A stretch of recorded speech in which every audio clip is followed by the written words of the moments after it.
Agradecemos la participación de todos y cada uno de nuestros invitados a este foro y pues efectivamente tenemos ya una serie de preguntas que se han turnado a cada uno de nuestros invitados. ¿Alguien más tiene alguna pregunta? Si alguien tiene alguna otra pregunta, agradeceríamos la haga llegar justamente para darle respuesta a sus dudas o preguntas que puedan tener por ahí.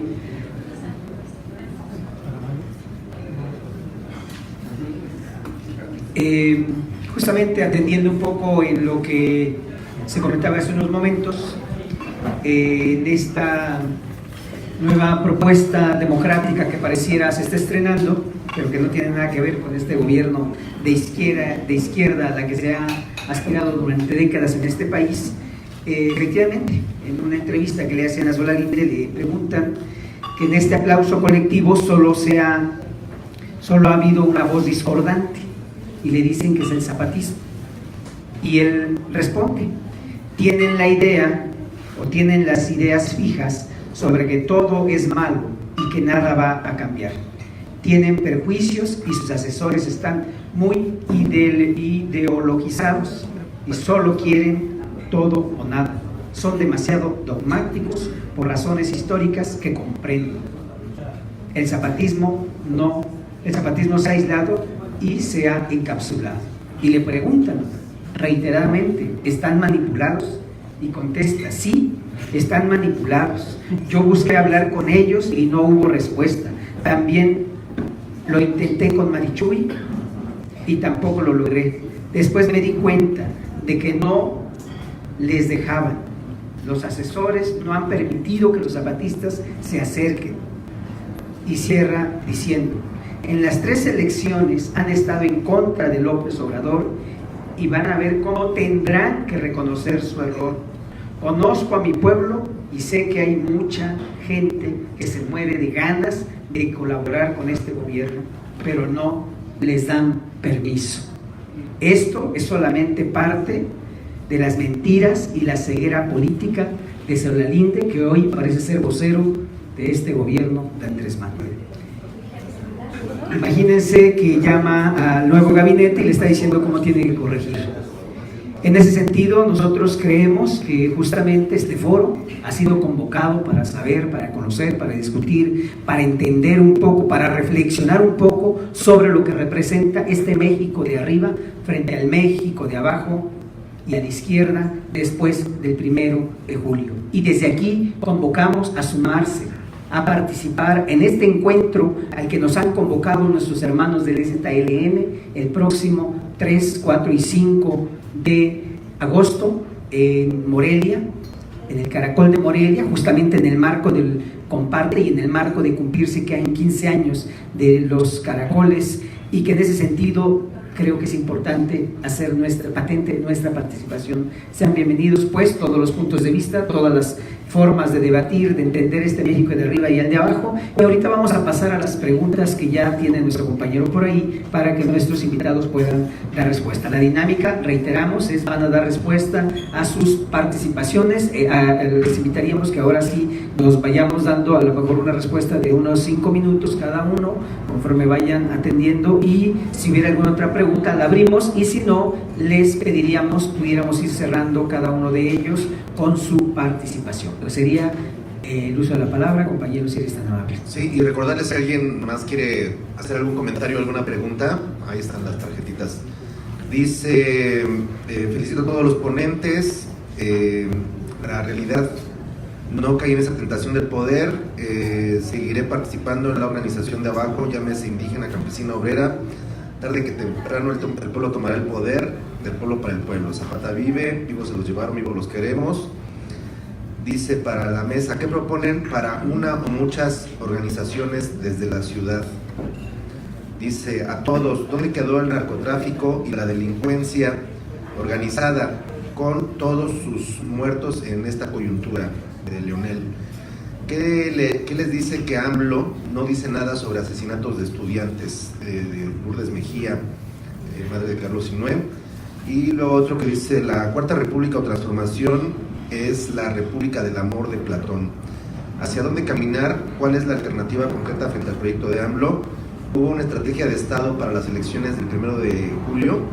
El movimiento del 68 no luchó por esto que ocurrió, que ocurre o que ocurrirá, no al diálogo ni a los acuerdos de San Andrés Manuel López Obrador.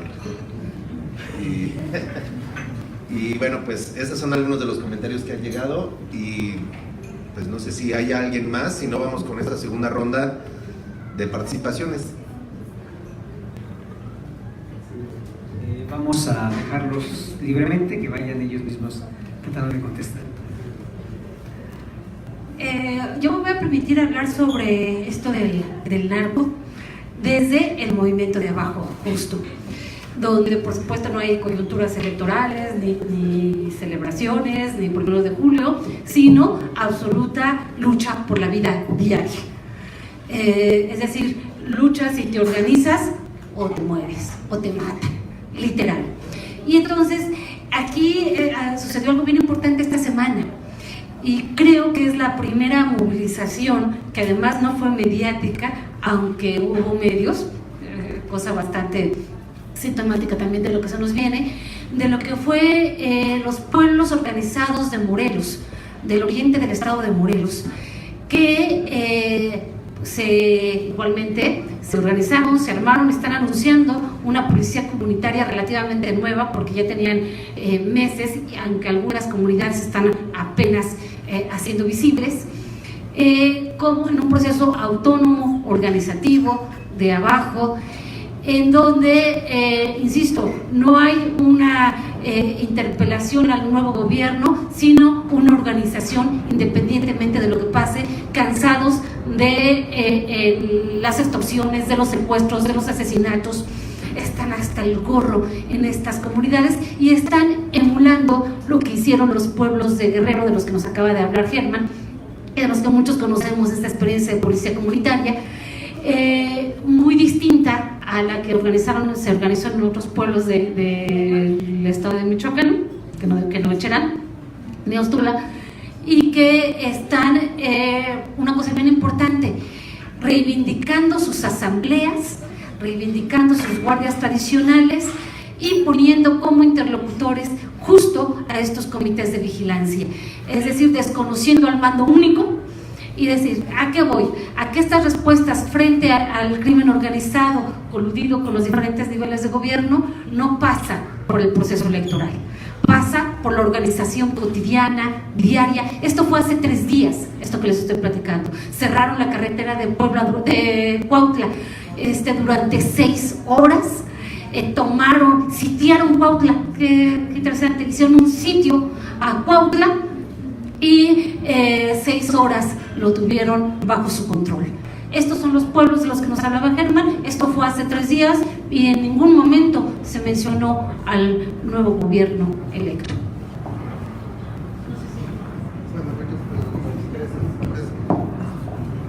Bueno, aunque no capturé algunas de las preguntas, voy a tratar de seguir por esta misma vía y de ahí avanzar un poco en esta cuestión de la relación entre la ciudad y los pueblos, que creo que es una pregunta medular. Yo lo que creo que hay que entender es que el narco, el problema del narco no es otra cosa más que parte de un problema de capitalismo tardío. Es decir, el capitalismo mafioso lo que hace es que tienes por un lado el sistema partidario, por otro lado los intereses capitalistas y por otro lado el llamado crimen organizado. Pero la consigna de la guerra contra el narcotráfico es decir, es que los malos son nosotros. Como decía el muy irreflexivo Aguilar Camín, los irreflexivos, los hijos de puta esos. No, no es cierto, ¿no? O sea, la verdad es que todo está mezclado. En el capitalismo, el dinero del narco va a los partidos políticos, se lava dinero a través de los bancos, de las empresas, y eso es lo que causa pues una hidra muy complicada de atacar. Y desde esa perspectiva me parece que es importante destacar o darse cuenta que los pueblos tienen una ventaja sobre la mayor parte de la gente que estamos en las ciudades, tienen territorio. Lo decía Germán, ellos pueden defender un río. ¿Quién puede aquí defender el charco de su casa o o no sé, la alberca que tienen en la esquina o demás. Ellos tienen territorio y a partir de la generación de políticas reales que se hacen desde abajo, sí pueden apelar, incluso con brazos jurídicos vía la Organización Internacional del Trabajo y el artículo 169, a que no les hagan nada dentro de su territorio. Eso es lo que ha pasado en las 17 comunidades de Michoacán, por ejemplo, entre ellas Cherán. Es una estrategia jurisdiccional en donde ellos se pueden defender el capitalismo a partir del territorio. Ahora, el problema que tenemos en las ciudades es que ¿cuál es nuestro territorio? Yo creo que si todos tenemos, allá voy, en una de esas tenemos que apropiarnos de las cosas mínimas, y eso mínimo es esta silla del café y demás, pues qué chido, pero ciertamente es una cuestión mucho más complicada. Eso no quiere decir que no sea posible. La lucha de los pedregales por el agua, ahí en Coyoacán, ha mostrado la forma en cómo la gente se puede organizar desde abajo y a la izquierda. Y si bien no pueden reclamar jurídicamente un territorio como lo haría un pueblo indígena, sí que pueden hacer luchas políticas para no ser despojados. Y eso urge en las ciudades, porque el ataque inmobiliario bajo el auspicio del gobierno del Distrito Federal sigue. El ataque contra los recursos naturales en las colindancias de Tláhuac y demás sigue. La Magdalena Contreras. ¿Cómo se puede llevar a cabo esta relación entre las luchas de los pueblos y las luchas de las ciudades? Pues ahí sí, atendiendo a lo que nos han enseñado los zapatistas, ¿no? O sea, nadie tiene recetas. Lo que necesitamos son resistencias múltiples a partir de las condiciones concretas de cada uno de los problemas locales y de ahí articularse con otros. Eso es lo que creo.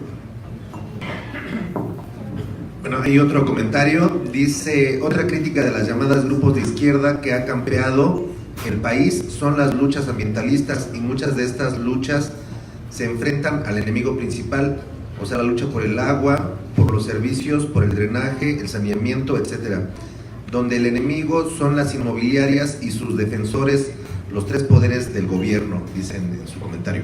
Y bueno, si alguien más desea mandar algún comentario o pregunta, también para que las leamos. Sí, yo quisiera retomar la pregunta de la compañera Mami de Carlos Sinue, relacionar esta mesa también con el foro que hubo en la mañana, que precisamente habla de cientos de casos de chicos, ya sea que han sido ejecutados extrajudicialmente, víctimas de feminicidios, que están presos o que han sido desaparecidos, y qué expectativa pueden tener en este cambio que se está supuestamente ofreciendo. Siempre que se piensa en esto, se hablaba de López Obrador solamente como quien no había gobernado el país y apenas lo iba a gobernar, y cuando se hacía un recuerdo de su gobierno de la Ciudad de México, se hacía un recuerdo bastante parcial, ¿no? Yo creo que para imaginarnos la política de López Obrador como poder, que siempre ha sido de una u otra manera un poder, incluso con los fraudes que le han hecho, etcétera, siempre ha sido un poder para decidir gobernadores, para decidir gente que va a ser senador o diputado, etcétera. Habría que tomar en cuenta, por ejemplo, a quienes incluso para ser gobernadores en diversos estados, incluyendo aquí la Ciudad de México, haber heredado a Ebrard y a Mancera, pero también su propio gobierno. Y en este caso, en la mañana se hablaba del caso de Pavel Noel González, y se decía un chico que se ejecuta extrajudicialmente y se presenta la cuestión como un suicidio, y que además en ese mismo periodo ocurre el de Digno Ochoa, no recuerdo si antes o después, pero ambos, la respuesta es la misma, es un suicidio, ¿no? Y después de esto, quien entonces es su procurador, que es Bernardo Batis, forma parte de su gabinete de gobierno legítimo, y luego cuando se funda Morena es el encargado de la cartera de corrupción, ¿no? De anticorrupción. Entonces, realmente yo creo que hay una parte aquí que sí es bastante dura de pensar y que se está empezando a ver ahora. Hay una especie de pacto, no escrito, de no tocar intereses desde entonces para poder ser elegible. Y a pesar de eso le hicieron fraude en 2006 y 2012, y también eso lo fue domesticando, fue acorralando hacia la derecha y fue cediendo cada vez más. Y entonces eso no garantiza o no puede prometer mucho a los jóvenes ni a los estudiantes. Recientemente se enojaron mucho, por ejemplo, gente que incluso fueron presos políticos después de la huelga, ¿no? Por el nombramiento de la Fuente. Pero ese tipo de cosas no son novedosas. Desde 2006 estaba cantado que si López Obrador llegaba a la presidencia en 2006, de la Fuente iba a tener algún lugar en su gobierno, ¿no? Entonces realmente ahí el problema es, creo, que sí va a focalizar ayudas a ciertos sectores, ¿no? Y creo que va a privilegiar a algunos que puedan de pronto tener como mucha voz y generarle como buena prensa.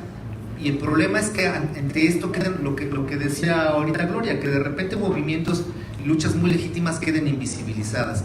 Y creo que lo que tenemos que comenzar a hacer es justamente poner todo lo que esté de nuestra parte para evitar eso. Por eso hicimos este foro, porque en un momento dado, por ejemplo, no podemos permitir que intenten invisibilizar a los zapatistas, al CNI, al SIG, pero no solamente a ellos, a los compañeros que están resistiendo al nuevo aeropuerto, etcétera, y que no se comience a utilizar este chantaje del que hablaba Luis para decir que ahora hay una legitimidad tal que tenemos que apoyar por cualquier megaproyecto o cualquier política neoliberal, por agresiva que sea, porque si no seríamos antidemocráticos. Creo que ese chantaje no lo debemos dejar pasar. Sí, hay otro comentario para Juan. ¿Cuál es el libro del argentino que mencionaste sobre los gobiernos progresistas de América Latina? Para la mesa toda, ¿cómo ven el montón de medidas que ya están tomando AMLO? ¿Qué tanto se está descuidando exigir a Enrique Peña Nieto la rendición de cuentas? El libro de Alejandro Grimson es Los límites de la cultura. Y bueno, de lo que se decía ahora también me quería hacer un pequeño comentario sobre los territorios. Yo creo que es cierto que los pueblos pueden defender un río, pero yo creo que tenemos que estar muy alertas en el futuro a los mapas del agua, y eso lo saben muy bien los compañeros del lago de Texcoco. Yo creo que muchas comunidades han sido desplazadas históricamente de lugares en los que pues, había mejores condiciones de trabajo, había minas, petróleo, etcétera, y se han ido alejando hacia regiones en donde ellos están cerca de algún lago, un manantial, un río.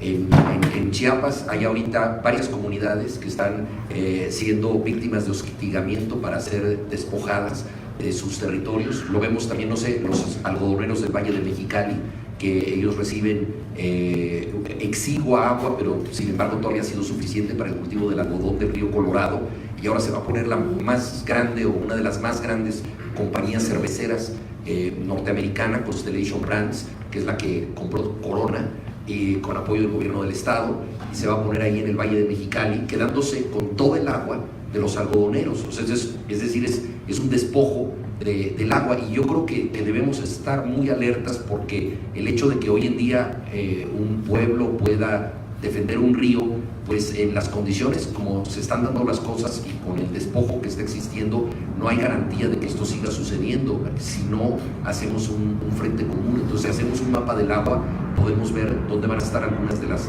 guerras futuras al interior del país.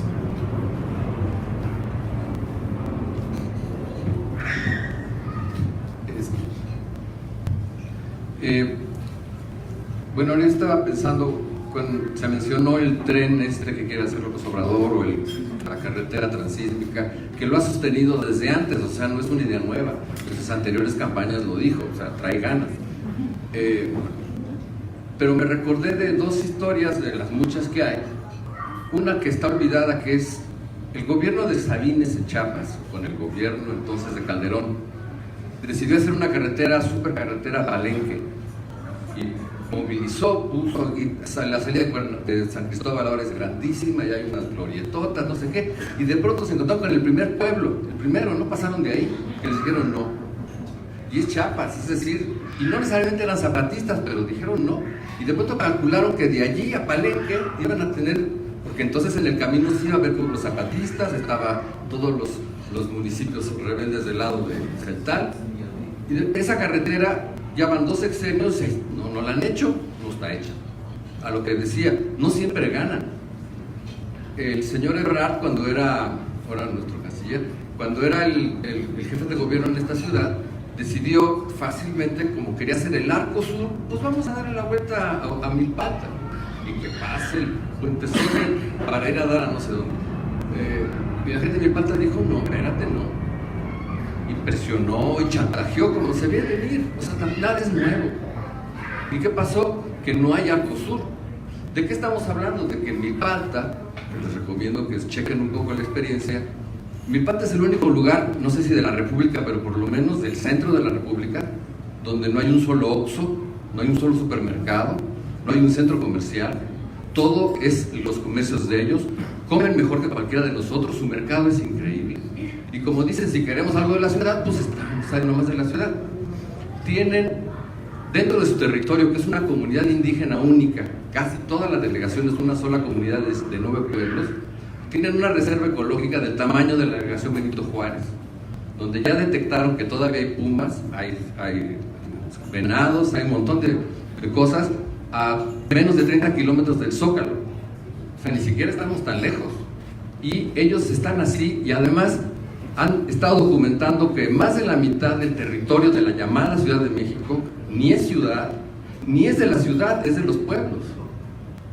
Entonces ellos tienen una controversia constitucional contra la Constitución, que no la han ganado, pero ellos dicen no podemos ser Ciudad de México porque no vivimos en una ciudad.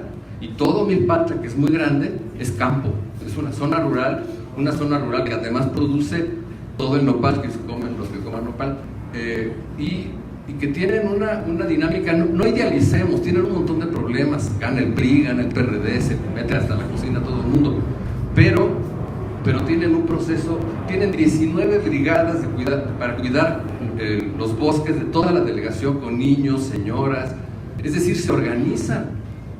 Cuando una vez hablaba yo con el director del Centro de Derechos Humanos de Chilapa, que está en el centro del infierno, que es entre lo que es la sierra, la parte alta de la Costa Grande y lo que es la montaña, que es donde digo, los camiones dejaron de circular porque los quemaban, mataban a los choferes, es decir, lo más cercano al infierno es Chilapa, Citlala, todo eso. Y me decía, es que la diferencia de la sierra con la montaña es que en la montaña son indígenas y se organizan. En la sierra no son indígenas y no están preparados, y cuando los corren, se van. Yo creo que el signo de los tiempos ha sido y seguirá siendo el despojo, y por eso López Obrador no se ha comprometido, porque si quiere hacer una carretera va a tener que despojar, si quiere hacer una vía de tren nueva va a tener que despojar, pero también va a enfrentarse a los que ya se enfrentaron los anteriores, los gobiernos malos, porque eres el gobierno bueno, pero va a ser lo mismo. Vamos a quitarte, ¿qué va a hacer la gente? Pues irse a trabajar a Tehuacán de obrero, o a ver si cruza la frontera antes de que haya el muro. Es decir, no ofrece nada nuevo, y eso no es un secreto. Entonces no hay que espantarse por los chantajes o por el miedo de qué va a pasar. Esto va a pasar, la lucha es la que no va a pasar, y creo que en la medida en que se mantenga la atención en las luchas y los pueblos puedan tener sus luchas, y nosotros como habitantes de la ciudad aprendamos, yo no sé cómo lo vamos a hacer, pero tendríamos que aprender. Los zapatistas llevan años diciendo háganlo en sus lugares, y no siempre es tan fácil. Yo veo, se hacen marchas contra un edificio, son monstruosos que hacen las delegaciones, para la gente, las señoras se organizan, hacen su acto, se van a su casa y el edificio lo terminan, lo inaugura Mancera, no sé qué, incluso hasta se derrumba si quieren, y no pasa nada. ¿Cuál es la diferencia entre eso y lo que sí pasa? ¿Por qué los de Milpalta sí pararon el Arco Sur y nosotros no podemos parar un pinche eje? Porque claro, está la posesión del territorio, que es clave, pero también la idea de organizarse, la idea colectiva, y que tiene que pasar por encima de las contradicciones, y cuando la prioridad es defender lo que se tiene que defender, el medio ambiente, el territorio, el agua, la alimentación, todo lo que tenemos que defender. Lo que haga un gobierno, pues en realidad es pasajero.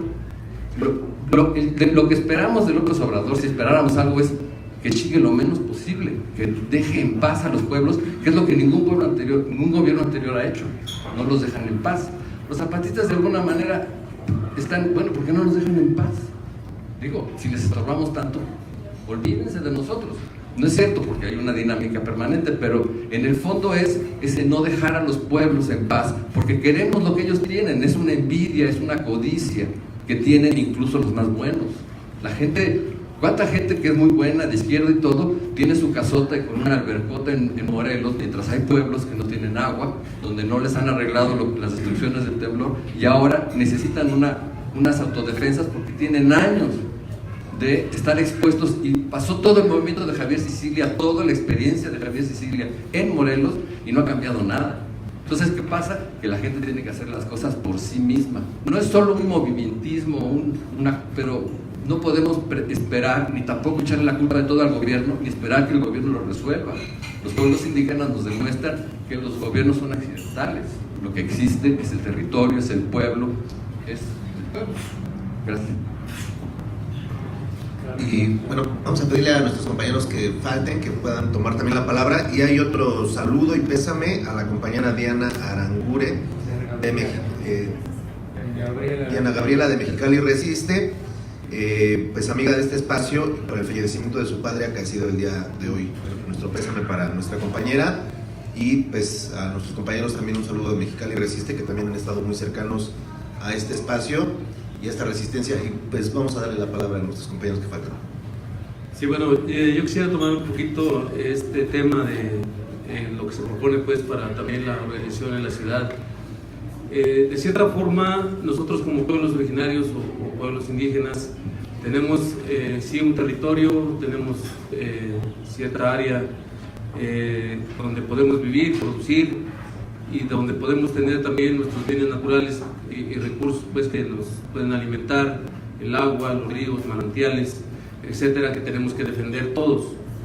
Pero aquí en la ciudad también tenemos muchas parte del territorio de la ciudad que es de los citadinos y que no se defiende, como son los parques, el territorio por donde pasan las vialidades, los segundos pisos, que también nos dañan, la verticalización de la vivienda o de los edificios pues, para servicios, que también ocupan agua y que también dañan a la ciudad, los trenes interurbanos, el metro, las vialidades, bueno, todo esto que ocupa territorio de la ciudad, y no nos organizamos, pero porque cada uno, así como yo escuchaba ahorita Germán que decía, bueno, es que es de los pueblos, cada uno defiende también así en su espacio, en su lugar, pero estos son espacios de vida que nos pertenecen a todos, considerando esta parte que si nosotros estamos en la ciudad, sí es un lugar donde vivo, pero también yo vivo al oriente, pero también esto a mí me llega si perjudican a la ciudad. Lo mismo va a pasar si dejamos que en la zona oriente o en el lago de Texcoco lo desaparezcan, nos va a perjudicar a todos los citadinos por igual. Estos son espacios de vida. El lago de Texcoco es uno de los, ahorita en la zona, es uno de los mayores también reguladores del medio ambiente, la temperatura en la zona. Un captador de agua de lluvia, de agua pluvial, que también alimenta los mantos freáticos en la región y también para la ciudad. Porque de ahí hay pozos en nuestra zona que alimentan también la ciudad.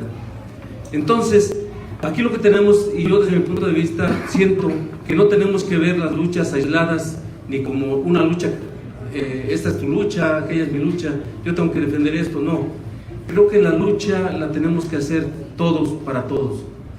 O sea, tenemos que resistir para todos. Porque si nosotros seguimos individualizando nuestras luchas y diciendo, bueno, pues así como dicen nuestros compas, sí es cierto, hay que organizarnos cada quien en su espacio, en su lugar, a sus modos, a sus tiempos, pero tenemos que defender la vida. Y nuestros espacios donde estamos son de vida.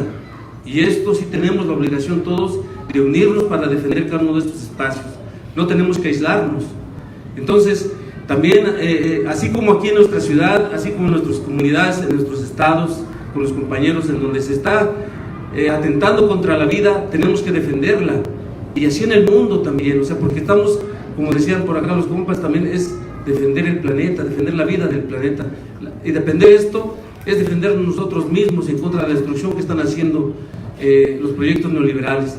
Entonces, sí es importante entonces para nosotros el que todos estemos conscientes de que estos gobiernos definitivamente no van a hacer nada por nosotros si nosotros no hacemos lo que nos corresponde hacer para luchar por nuestra propia vida. Entonces, sabemos a quiénes sirven. Esto ha estado ya visto pues de siglos, pero también tenemos que hacer algo para descolonizar nuestra mente de esto que nos trajeron los conquistadores y que hoy la seguimos padeciendo en cuanto a sus formas de gobierno, a sus formas de organización, a su economía, a su visión del mundo. Nosotros como pueblo tenemos nuestra propia cosmovisión y entonces tenemos que partir de ahí, de que nosotros tenemos que regresar a lo que somos, ya no ser lo que ellos quieren que seamos. O sea, tenemos que descolonizar el pensamiento y también de obra, pues, porque se está haciendo lo que ellos vienen y nos imponen, cuando nosotros tenemos una historia de nuestros pueblos que tenemos que volver a hacerla vivir para poder vivir nosotros nuevamente como pueblos. Entonces, pues estas luchas son de todos y es para todos, compas, y yo sí los invitaría en ese sentido, entonces, a pensar nada más de que tenemos que unirnos, sí, por cada lucha, para todos. Gracias, compañeros.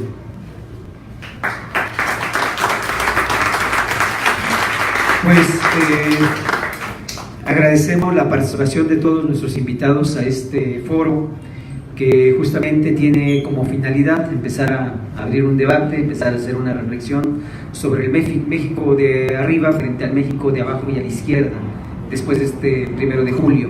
Y pues ahorita con esto estaríamos nosotros cerrando prácticamente las participaciones. No sé, ya para concluir, si alguien de aquí todavía hizo llegar alguna pregunta, y si no, nosotros pondríamos sobre la mesa si alguno de los ponentes quiere cerrar con alguna cuestión muy específica. Creo que tenemos retos muy inmediatos en términos del proceso al que nos convocó el Congreso Nacional Indígena, en términos de organizarnos. Hayan votado o no hayan votado, está sobre la mesa el proceso al que nos han convocado, que es el tema de organizarnos. Y en ese sentido, creo que es necesario que sobre ello nos llevemos esta semilla, que llevemos, que sembremos, que trabajemos, que cultivemos, de tal forma que hay que empezar este proceso de coordinación. Nosotros, desde el espacio pues de la coordinación la coordinación metropolitana, anticapitalista y antipatriarcal, sí nos reconocemos pues como resultado de un proceso de organización al que nos convocó el Consejo Indígena de Gobierno y nuestros hermanos zapatistas, el Congreso Nacional Indígena, y nos hemos propuesto algunas metas, entre ellas visibilizar la problemática en la zona metropolitana, incluso desarrollar acciones colectivas que puedan permitir afrontar su despojo, su desprecio, su represión que enfrentan los pueblos y las comunidades. Otra propuesta que queremos dejar también sobre la mesa es que estamos empeñados y convocamos a proponer una serie de acciones que acompañen el paso firme y digno del Congreso Nacional Indígena y del Consejo Indígena de Gobierno y su vocera. Ya han sembrado una semilla a lo largo y ancho del país que han recorrido, y hoy creo que es importante empezar a seguir fomentando y seguir fortaleciendo y cultivando esta semilla que está echada ya a la tierra en este momento. Y finalmente, para también reiterar nuestro compromiso de lucha y resistencia, es que nos hemos propuesto luchar por la presentación de las desaparecidas y los desaparecidos, la libertad inmediata de las presas y los presos políticos, la defensa de los recursos naturales, el agua, la tierra, el territorio, contra los feminicidios, por la colectividad, por la autonomía, la solidaridad, la democracia, la libertad y la justicia. Eso nos ha reunido después de un largo proceso desde el 5º Congreso Nacional Indígena, y hoy hemos declarado en esta coordinación que foros como estos serán parte de una serie de foros, de reuniones, de asambleas, de coordinaciones a las que todos estamos invitados, porque si algo nos enseñaron los zapatistas es efectivamente a caminar y empezar a organizarnos. Entonces, ya para concluir, le pido a nuestros ponentes, nuestros invitados, si alguno de ellos quiere cerrar con alguna propuesta en el marco de la iniciativa que nos han convocado los zapatistas, concretita. ¿Cuál sería su propuesta para convocar a este proceso de organización nacional? Adelante.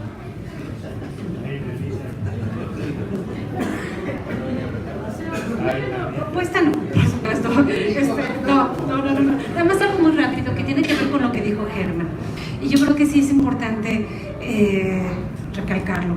Estoy totalmente, por supuesto, de acuerdo en que las luchas van a seguir su curso, van a seguir existiendo. Les acabo de mencionar lo de Morelos de esta semana, la lucha del aeropuerto. Es decir, las luchas van a seguir y no cambia nada. Sí cambia. Es decir, hay un ambiente adverso a estas luchas sociales. Sí cambia. ¿Qué va a pasar con una manifestación contra determinada mina y cuando haya represión? ¿Y qué va a pasar con la denuncia de esta represión? Es decir, las cosas sí se mueven, sí cambian, y no necesariamente para bien. Es decir, voy a decirlo esto rápidamente porque tenía ganas de decirlo antes, que tienen que ver con de dónde van a venir las propuestas. Es decir, cuando nos preguntaron, ¿realmente crees que MID o Anaya serían, con ellos estaríamos mejor que con Andrés Manuel. Y eso tiene que ver con lo que mencionaba Juan sobre Kirchner. Yo claramente pienso que vamos a estar peor con Andrés Manuel. Es decir, que vamos a estar ante unas condiciones más adversas, que vamos a estar no arrinconados, pero sí con un alto grado de deslegitimación de parte del poder. Y que en este sentido las propuestas tienen que ver desde donde me muevo yo, que tienen que ver con los medios, con una resistencia muy clara, y que tiene que ver con la experiencia que tuvieron los compañeros con Kirchner, que tienen con Evo Morales, que tuvieron con Correa, que tuvieron con Lula, aunque en este momento todavía lo están apoyando frente a la represión de la que es víctima. Es decir, el reto es doble o triplemente más difícil para los que nos movemos abajo y a la izquierda. Sí cambia mucho. O sea, sí hay un cambio después del 1 de julio y después del 1 de diciembre, y no es a nuestro favor. Yo creo que el reto es doble, que las propuestas de cambio y las alternativas están en medio de un clima absolutamente adverso, y que sí, es peor, me atrevería a decirlo claramente, es peor con Andrés Manuel que con Mid y con Anaya, donde había una izquierda movilizada que con la mano izquierda impide que se firmen los tratados con la mano derecha. Va. Nada más muy rápido. Acá. Bueno, no va a ser muy rápido, nada más en torno a lo que dice Gloria. En efecto, las resistencias están ahí, pero yo nada más quería dejar como una especie de reflexión a qué tenemos por resistencia. La resistencia parte de un principio de distancia con la naturaleza injusta, jerárquica del Estado. Es decir, no es colaborar con el Estado, sino más bien establecer una distancia, incluso si se trabaja dentro del Estado. Pero para todos nosotros que estamos abajo y a la izquierda, que normalmente no estamos ahí, la cuestión es una distancia para luchar por todos, pero también solamente con aquellos que piensan en todos. Lo que estoy intentando decir es que no hay nada que negociar con la élite política y económica que forman esta hegemonía. Esos no están en todos los mundos que estamos propugnando. En realidad tenemos que trabajar por todos, pero solamente con aquellos que también piensan en todos, porque ellos no están pensando en todos, están pensando en su propio beneficio y nada más. Bueno, pues si no hay nadie más, parece que se estaba animando Germán. Anímate de una vez. En relación a eso de que va a estar peor que lo que dice Gloria, bueno, para empezar, ni siquiera lo que va a pasar en México es nuevo, es decir, es nuevo para nosotros, pero tenemos que saber leer lo que acaba de pasar apenas hace poquito en países como Ecuador o como Venezuela o como Bolivia. Bueno, en Nicaragua es otra historia todavía más triste, pero el caso de Ecuador creo que es muy interesante porque ha sido muy paralelo a México en muchos años. Cuando viene el despertar indígena mexicano, es el despertar indígena ecuatoriano. ¿Y qué sucede? Que el movimiento indígena, extraordinariamente bien organizado, empieza a paralizar el país y tiraron 4 presidentes. Aquí nadie ha tirado un presidente, en Ecuador tiraron 4. Cuando finalmente llegó Correa, que era como el sobrador, es decir, ganaron los buenos, pues la luna de miel no duró nada, porque además ya habían sido hasta gobierno los indígenas, es decir, habían tenido una experiencia muy intensa con el anterior gobierno, el de capitán que los traicionó, y rápidamente el movimiento indígena se enfrentó con Correa. Y yo recuerdo, alguna vez yo estaba en Sarayaco, en la selva, y me contaron que un día quiso, como no podía ir como presidente, un día quiso ir con su esposa de visita, de turista, quiso bajar en su avioneta en la selva y no lo dejaron, aunque fuera el presidente, bajó el avión y no lo dejaron bajarse del avión y tuvo que regresar. Y él se portó muy mal, es decir, él estuvo promoviendo las mineras, las petroleras, después es como lo del aeropuerto, ok, vamos a consultar, no sé qué, pero luego ya ven, nos pusieron de acuerdo, no sé qué, y vaya Suní. O sea, yo estoy esperando que quiera hacer eso mismo con Texcoco, porque nunca ha sido muy claro. Y primero dijo Santa Lucía y después ya no. Y lo que nosotros sabemos, lo saben mejor que nadie los compañeros que no han dejado de luchar, es que la destrucción es apocalíptica, lo que va a pasar ahí. Claro, ha sido apocalíptica muchas veces, pero si ustedes visitaron ese lugar antes de que hubiera toda esta obra, era un lugar increíblemente bello. Imaginar que allí iban a estar bajando aviones era como la peor pesadilla, como la pesadilla de Darwin.